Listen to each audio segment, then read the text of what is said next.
You all right, Chief? Shake it off, Marines! Clear the crash site! Go, go, go!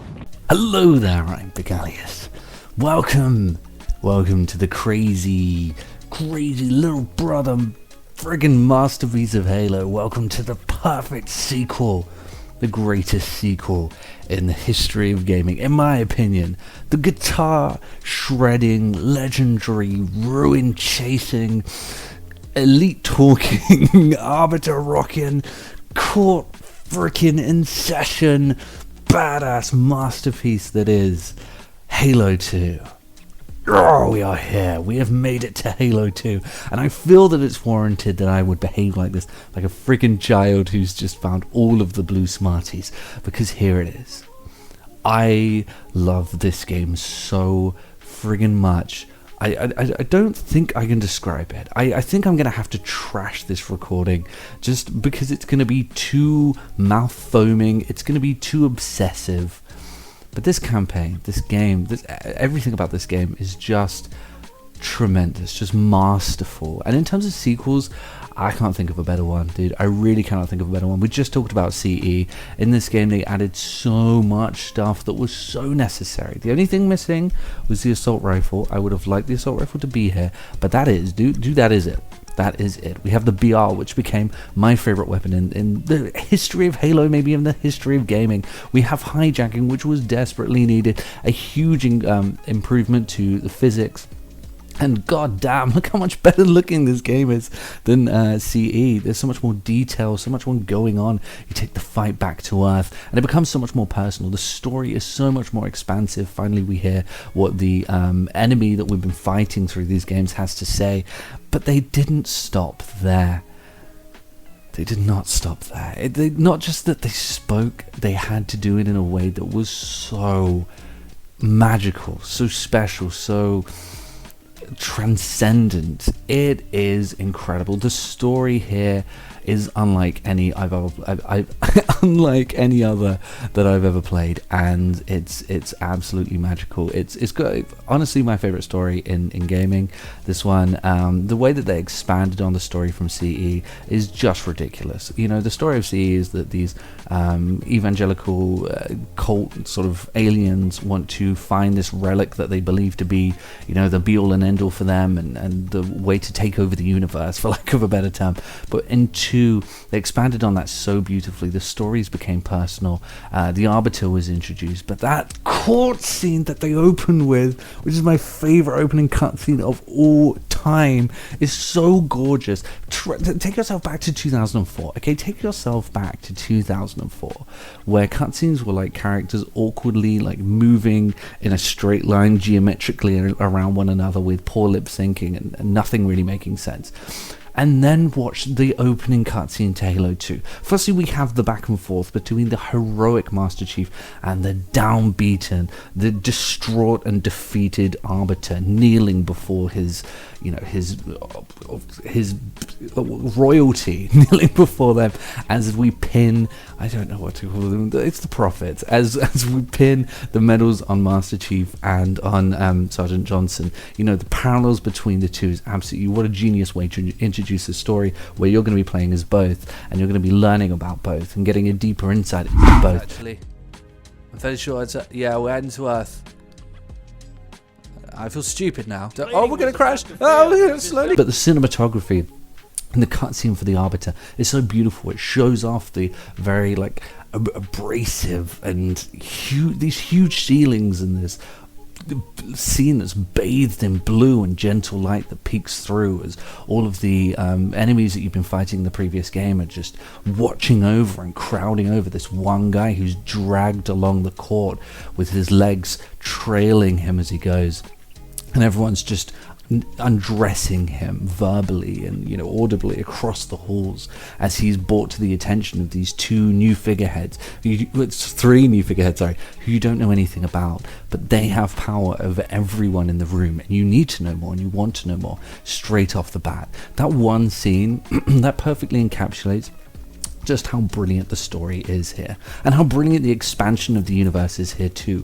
I could write an entire video about why I love the Prophet so much. But to be quick about it, the fact that the voice acting is, you have three vastly different voices for these characters, but twinned with the fact that the characters look slightly similar to the Covenant, but not exactly. You can tell that they're a different race. Gives a sense of unease to their character. Why are they telling these people, all of this absolute certain stuff, this absolute stuff, in order to control them? It feels very uneasy. Like if they had all looked like the elites, if they had looked like the grunts, or even the brutes, if they had looked like that, then there would have been a sense of like, okay, well, they're part of the race and they're being manipulative. But this gives them like a foreign entity essence, and it's just so uneasy. Long have you led your fleet with honor and distinction. Aside for that time when everything blew up and everyone died. I mean, other than that. And this is straight from the get-go. This is right from the beginning. I barely scraped the surface of the story here, and I won't be able to. I haven't even touched Master Chief here. The expansion of the relationship between Master Chief and Cortana. Master Chief has a little bit more to say and to do. And one thing that I love about this game and about this series, this was a high point for this series for me in terms of story stuff, in terms of the campaign, was the Master Chief traipsing through the ruins of all of this Forerunner stuff. To me, that's the most interesting part of the story, and it's why it feels so unfortunate that the Forerunners have been sort of dug up from the grave, and now we know so much about them in a canonical sense. Going through all of these ruins and all of this ancient stuff, and like, these are the dust and echoes of the races that caused all of this, that created all of this. What we're standing on is the remnants left over from a holy war that we weren't even a part of, and we're walking through it. Bear in mind, again, this is 2004, dude. 2004 when all of this was happening, and we're traipsing through the dust and echoes of this war that we're not a part of, but that is being dug up as we walk through. And it really helps that we have the imagery and the verbalization of heretics, false prophets. We have this gorgeous angelic soundtrack, which got way better after CE, but we also have like the guitars and stuff to keep things badass, which kick in at just the right time when you're in a freaking Banshee and there's explosions going off and everything's going crazy, and suddenly it plays Blow Me Away and you just go nuts. You remember that you're actually an intergalactic badass. And yes, all of this is, you're traipsing through the history and the past and the ruins, but you've got to gun these motherfuckers down. It's genius. The balance is absolutely phenomenal. And yeah, again, I haven't got into the multiplayer. This was the first time that we got our proper arena Halo multiplayer.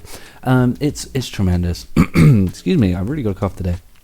It's very fast-paced compared to a lot of the games that came after it, games that we haven't covered yet. Unlike CE, it's a lot more balanced. I did like the multiplayer in CE, but come on, dude. The multiplayer in 2 was a lot more balanced. There was a lot more going on. You had the battle rifle with the 3-shot rather than the 1-shot Magnum that absolutely tore through people like paper. That's a lot different, and added a lot of depth to the combat. The maps were, of course, a lot more balanced for multiplayer gameplay. We had learned a little bit more about multiplayer in those 3 years. And again, yes, by the way, this is another 3-year gap where we've had all of these changes and implementations. We now have ranking, and it was just like, I wasn't around for the Halo 2 multiplayer experience, I must say. Of course, I played the hell out of it on MCC, but I'm envious of people who were, because everything I've seen of it was just that it was such a golden age. When you don't know that there's more to be done with multiplayer, but you have such a refined and brilliant multiplayer regardless, it must have been absolutely tremendous. And from what I've played, I always come back to Halo 2. It's always in my rotation, and it's such a fun multiplayer. It's absolutely phenomenal. I can't express this, man. I need so much more time. There's so much more to delve into. I really enjoy fighting back for Earth. I enjoy the heavier emphasis on needing to be involved in vehicle combat, going through those highways, stuff like, the hunters bursting through the door for the first time. Yes, I know there are jackal snipers, and I know that sucks, but if you can look past that, boarding the Scarab, finding like a control panel, going underground into the underwater base. Oh, that blew my mind. It was so mysterious and so like awe-inspiring. Like, what are we doing under here?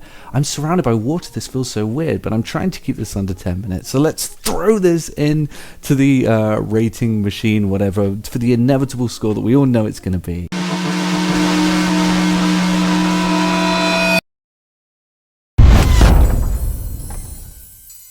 Yes, okay, of course it's a 10. Don't be ridiculous. Play this game if you never have, and I'll see everyone later.